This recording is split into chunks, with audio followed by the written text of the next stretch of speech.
السلام علیکم ورحمۃ اللہ وبرکاتہ۔ میرا نام قاری محمد احمد اور آپ دیکھ رہے ہیں قاری احمد مدنی یوٹیوب چینل۔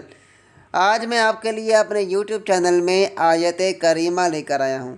آیت کریمہ کی فضیلت اور اس کو پڑھنے کا طریقہ آپ کو بتاؤں گا۔ بہت ہی زبردست آیت کریمہ ہے، اس کو آپ لازمی پڑھیں۔ اس کی فضیلت سنیں گے تو آپ انشاءاللہ خوش ہو جائیں گے۔ اس کو آپ سنیں، اس کی فضیلت سنیں، اور اس آیت کریمہ کو آپ ہو سکے تو اگر آپ کو یاد نہیں تو اس کو آپ یاد کریں۔ چلیں ویڈیو شروع کرتے ہیں۔ ویڈیو شروع کرنے سے پہلے میں آپ کو عرض کروں گا کہ اگر آپ میرے چینل پر نئے ہیں تو میرے چینل کو سبسکرائب کرنا نہ بھولیے گا۔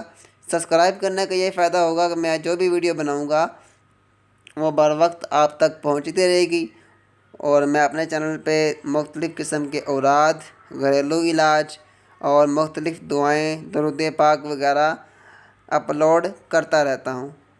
تو لازمی سبسکرائب کیجیے گا تاکہ سب سے پہلے میری ویڈیو آپ تک پہنچے، اور ویڈیو کو اگر آپ کو ویڈیو پسند آئے تو اس کو لائک لازمی کیجیے گا اور چینل کو سبسکرائب کرنا نہ بھولیے گا۔ چلیں ویڈیو شروع کرتے ہیں۔ آیت کریمہ کی فضیلت۔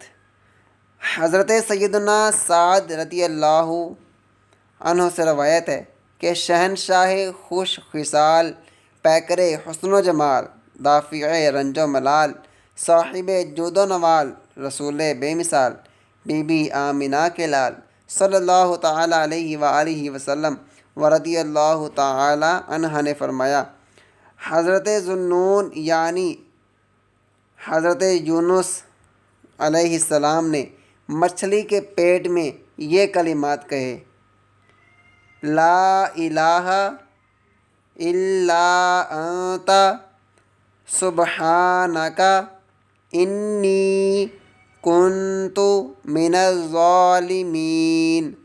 یہ آیت کریمہ کے الفاظ ہیں، ان کو آپ یاد کر لیں۔ میں ایک بار پھر پڑھ دیتا ہوں، میرے پیچھے پیچھے آپ بھی پڑھیں۔ لا الہ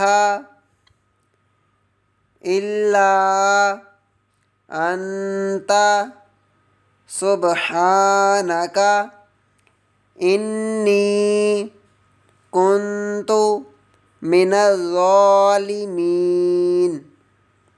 ترجمہ کنز ایمان۔ کوئی معبود نہیں سوا تیرے، پاکی ہے تجھ کو بے شک مجھ سے بے جا ہوا۔ لہٰذا جو مسلمان ان کلمات کے ساتھ کسی مقصد کے لیے دعا مانگے، اللہ تعالیٰ اس کی دعا قبول فرماتا ہے۔